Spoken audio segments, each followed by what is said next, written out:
Today I'm going to give you an overview of an absolute behemoth of a GPU produced by Nvidia in the year 2007. Back in those days I was still sporting an 8800 GTX in my gaming PC, and that was pretty much the most impressive GPU I'd seen in my life up until that point. Its performance was completely unprecedented, and it allowed me to game with gaming settings I'd never been able to before up until that point. In the year 2007, while paging through a PC magazine, I caught a glimpse of a piece of hardware from Nvidia costing somewhere in the region of $17,500, and at that time I'd only paid $600 for my 8800 GTX, so this really amazed me, and I always wondered how would this piece of hardware perform. So in recent years I've managed to acquire a brand new Quadro Plex 1000 Model 4, and I have now paired it with a base system which is very similar to that I was running back at that time. So I'm now able to experiment with it to see how it performs and show you how it performs as well.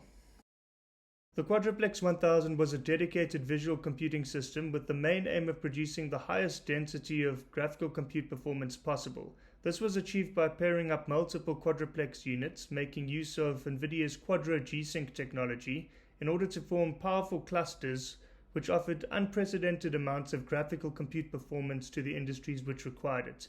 Nvidia Quadro Plex could be paired up with any system which was Nvidia PCI Express certified. I'm now going to cover the system's features. The Quadro Plex 1000 featured between 512 megabytes and 1.5 gigabytes of frame buffer per GPU, and because the system is the Model 4, it features 1.5 gigabytes, making that pretty much double that of the 8800 GTX. The systems were also breakthrough in visual compute density, as they offered the highest amount of visual compute performance per cubic centimeter at that time, and they could be arranged in such a way as to form powerful graphic compute clusters by arranging them in 19-inch 3U rack environments. The system featured frame synchronization, which allowed the channels from multiple systems to be synchronized to form a virtual display driven by a multi-system cluster for increased performance scalability. The system also featured full-screen anti-aliasing, and in the case of the Model 4, up to 64 times full-screen anti-aliasing, which was pretty unprecedented for the time. The gen lock or frame lock, also known as house sync, allowed the system's graphical output to be synchronized to an external source, typically used for film or broadcast video applications. These systems featured between 2 and 8 dual-link digital display connectors, and because mine is a Model 4, it features 4, so I can potentially drive 4 high-resolution displays off my system. The system was also said to have an ultra-quiet design, however by today's standard it's not that quiet. And lastly, the system featured a unified driver architecture which allowed forward and backward compatibility with software drivers. Taking a look at the layout of the rear panel of the Quadro Plex 1000 Model 4, you can see that the system consists of a Nvidia Quadro G-Synch board combined with 2 Quadro FX 5600 GPUs, and these are slotted into a self-powered external enclosure which links to the host system via interconnect cables fitted to a host card which is fitted in the host system. Next, I'm going to go through the Quadro Plex 1000 Model 4's specifications. The system is fitted with 2 G80 graphics processors. Each graphics processor is fitted with 128 cores, so the system has 256 cores, and is fitted with 32 texture mapping units. That makes it 64 texture mapping units for the system, and 24 ROPs, making it 48 ROPs for the system. Each of the GPUs features a 1536 megabyte frame buffer, and this does not mean that the system is fitted with a 3072 megabyte frame buffer. As with SLI systems, the frame buffer is not added, so therefore the system can in actual fact seen to have a 1536 megabyte frame buffer, where the throughput as well as the bus width has effectively been doubled by the SLI setup. The memory type is GDDR3, and the bus width is 384 bits times 2. So due to the SLI setup, the bus width is effectively 768 bits. Taking a look at the graphical processor, the system is fitted with a G80, which is Tesla architecture, and it was manufactured by TSMC with a process size of 90 nanometers. The transistor count is 681 million transistors, and the die size is 484 millimeters squared. So that's a pretty large die. Taking a look at the memory setup, the memory size is 1536 megabytes times 2. The memory type is GDDR3, and the bus width is 384 bit times 2, and the bandwidth is 76.8 gigabytes per second times 2. So due to the SLI setup, the bus width as well as the bandwidth is doubled. Taking a look at the graphics features, the system features DirectX 11.1 support. However, it only has the DirectX 10 feature set. It has OpenGL 3.3 support and OpenCL 1.1 support. However, again, it only features the OpenCL 1 feature set. It has CUDA 1 support as well as Shader Model 4 support. Taking a look at the clock speeds, the GPU clock is set to 600 MHz, the shader clock is 1350 MHz, and the memory clock is 800 MHz. As far as the board design goes, I'm only going to mention the fact that the TDP is 320 watts, and that's 320 watts per GPU. So the effective TDP for the system is 640 watts. So it's a good thing that the system is self-powered. Looking at the render config, the system features 256 shader units, 64 TMUs, 48 ROPs. It has an SM count of 32, and each of the GPUs features 96 kilobytes of level 2 cache. Taking a look at the theoretical performance, the system has a pixel rate of 28.8 gigapixels per second, a texture rate of 76.8 gigatexels per second, and an FP32 compute performance of 691.2 gigaflops. Taking a look at the front panel of the machine, it features a Nvidia badge in the center and Quadro Plex written on the top of the front panel. The front panel features quite a few vents, which allows ventilation for the machine, and also features 2 USB ports as well as a light which illuminates green when the system is operational.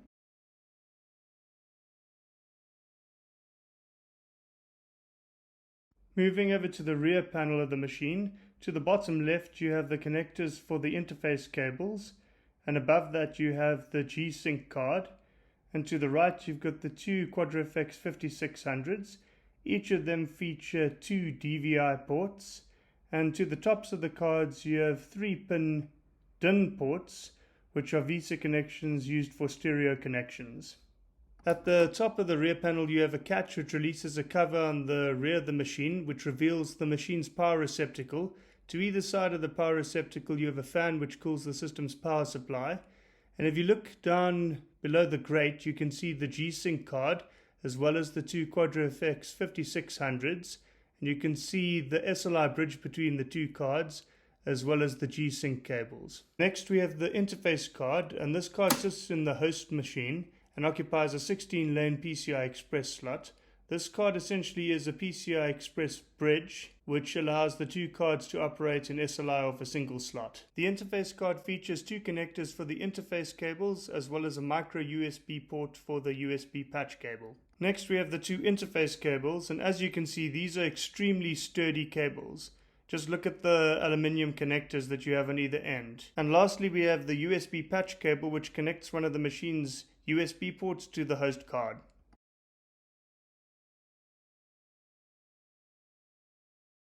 I've now fitted the host card back into the host machine, and taking a look at the rear panel you can see the USB patch cable as well as the connectors for the 2 host cables, and below that is a Fusion IO Drive 2 Duo which gives the system incredible drive performance.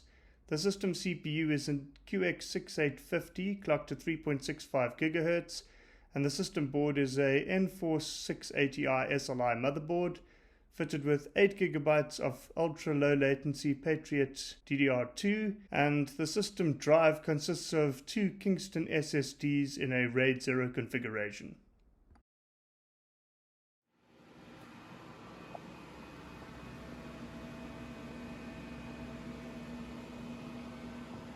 Now that the system's fired up, you can hear that it certainly isn't the most silent system in the world.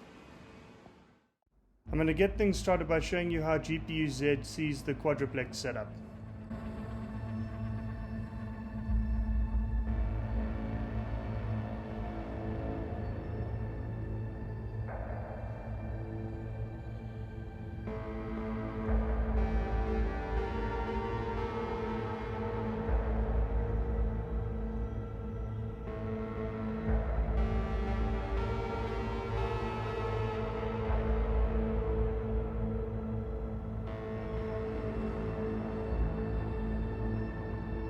Taking a look at the Nvidia control panel, you can see that the system consists of two Quadro FX 5600s in SLI mode. You've got physics being operated by the secondary card and the monitors attached to the primary card.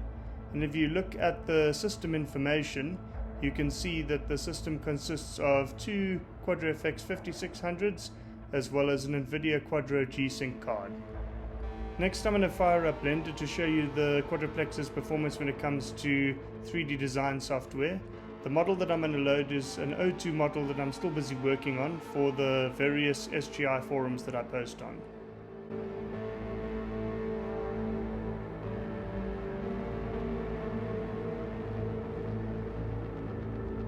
As you can see, the performance isn't too bad. This is in a standard rendering mode. I'm then going to put it into a full rendering mode just to show you the performance.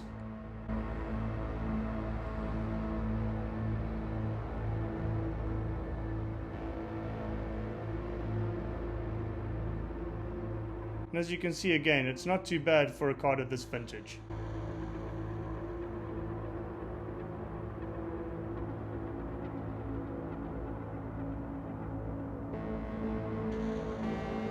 Next, I'm going to fire up 3D Mark 06, and this is just to show you the card's performance when it comes to the gaming environment.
And as you can see, it's not such a bad score. However, it's not the best score that I've achieved with this machine.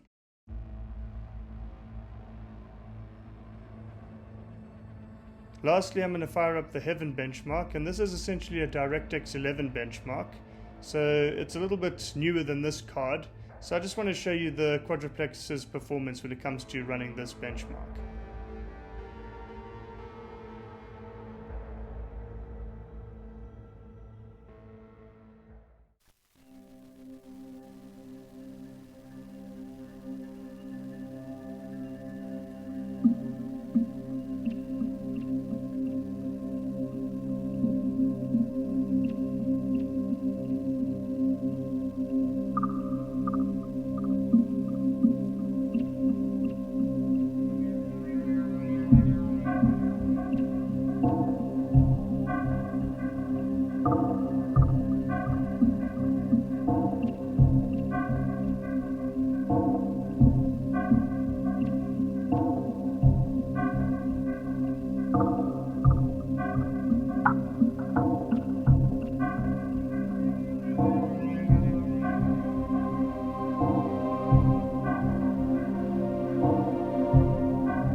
And as you can see, it's not too bad. It's not brilliant, but it's not too bad. But especially if you consider the age difference between this benchmark and the Quadro Plex, it's not such a bad result.